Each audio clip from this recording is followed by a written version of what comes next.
New rules for foreign college students sent shockwaves through American academic institutions this week. On Monday, the Department of Homeland Security said all of the roughly 1 million international students who are currently enrolled in the U.S. must attend at least one in-person class this fall, or they will be denied visas to either enter or stay in the country. The news came as both colleges and students are struggling to make plans for the fall semester in the middle of a pandemic. We start by hearing from some of the students reacting to the news. I'm Elizabeth Gimba. I'm from Kenya and South Sudan, and I'm currently enrolled at Skidmore College. I'm Raul Romero. I'm from Caracas, Venezuela. Hello, my name is Yuxiao Wu. I also go by Isabel. I'm originally from China. I study Latin American history. So I'm Jaski Ratpanjrat. I'm originally from India, but I reside in New York City. My name is Niall Nair. I am from the islands of Fiji. I'm proud to say I'm one of the first geneticists out of the Pacific Islands. My entire worldview of how we should be approaching science and medicine changed by the opportunities I was afforded by coming to the United States. My research is based on solely based on the library sources I have. And the California library system is one of the largest library systems in the US, in the world. And this is just a tremendous resource for researchers like me.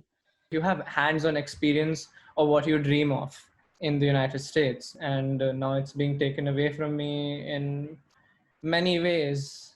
So I don't know what to think about it. The new regulation, again, blindsided us completely. And the choices I'm faced with is either risk my life and health and go to class in person, or risk being deported, because even though I am legally here. We're basically having to make the choice of staying, continuing our education and becoming deportable, or going back to our countries and in many cases face a certain amount of risks.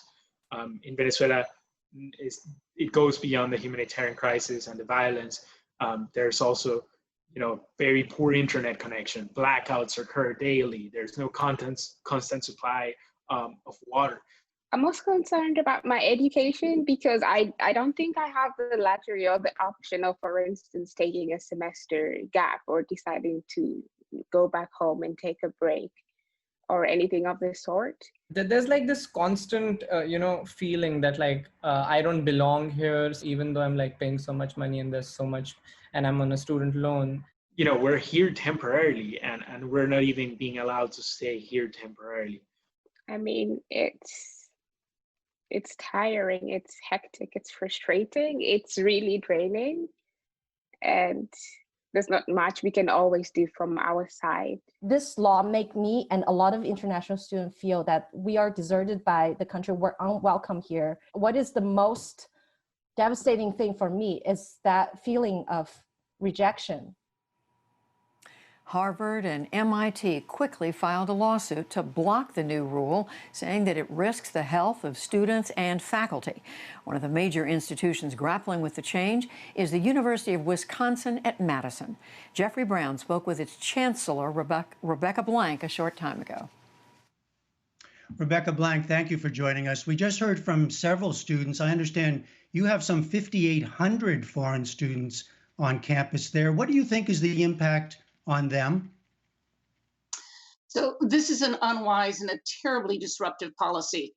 We have many students who are in the middle of programs, many of them doing research work in labs with faculty, having to tell them all to go home if they can't take in-person classes simply doesn't make any sense. Now, we're trying to run a hybrid model of both in-person and online classes this next semester.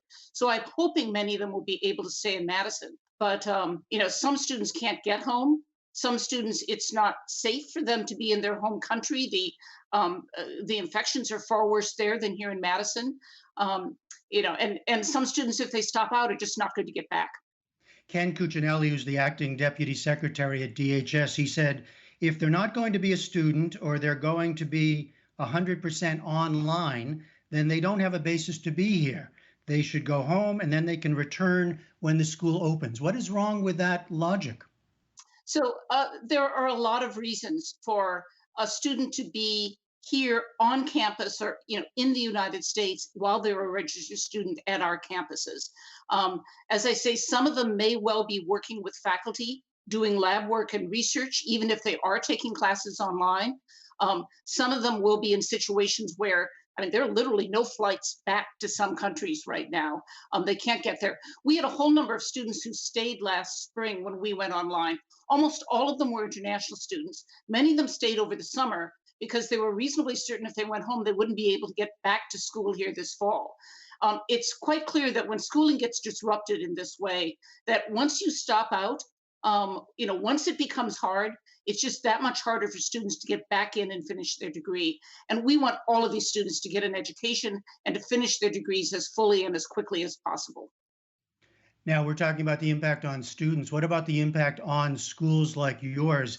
Where are you in planning for the fall, and how much of an impact would this have? So we are very busily trying to change our entire mode of operation so that we can have students back on campus and do so in a way that is safe for both our students as well as our faculty and staff. If we're able to accomplish that, and we believe we're going to be able to, then our international students should be able to stay under this order. But of course, it is possible that infections get a lot worse, various things happen, and that we would have to go to an all online program at some point in the fall. And at that point, all of our foreign students would be under threat of going home. The effect on the institution, obviously, there's some institutional financial effects on this, but that's not the primary issue. Our students are part of our campus community. They're integrated in it a number of ways. We want them to be as safe and as healthy as possible. And in many cases for them, even if we're online, being in our dorms and staying here in Madison and not trying to get home to what are sometimes much more uncertain situations in their home countries. But there are financial implications, right? A lot of these students would be paying full tuition. You wouldn't be getting that. So what would happen if this goes through and you lose these students? Well, the effect on our tuition from our international students is about $200 million. That's not zero.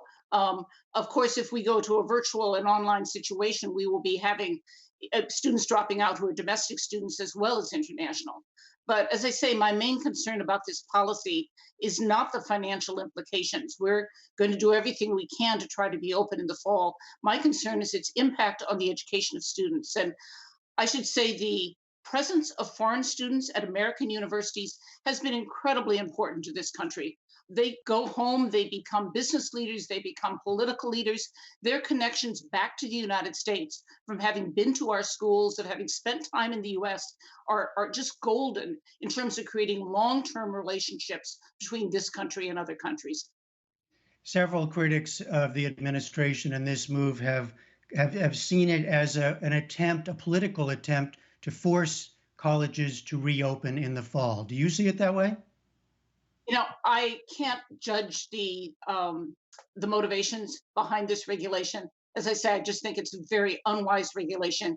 It was issued with, as far as I know, no consultation with any of the universities or higher education organizations, and caught everybody by surprise, which of course makes it all the more disruptive. And so briefly, what is the next step for you? I know several schools, Harvard and MIT among them, have sued already. You have not joined that suit, I don't think, yet. What's the next step? So, we are clearly trying to message to all of our students that we're doing everything we can to have online classes available to them, and that we are going to work with them to be able to stay here. We're looking at our legal options, whether it makes sense to join or not. As a state institution, we have certain constraints on that. But I've issued a very strong statement of opposition to this particular regulation. We've talked to our delegation in the U.S. Senate and Congress, and some of them have been very supportive of this. And I hope we can actually get ICE and the administration to really rethink what they're doing here. All right, Rebecca Blank is the Chancellor of the University of Wisconsin at Madison. Thank you very much. Thank you.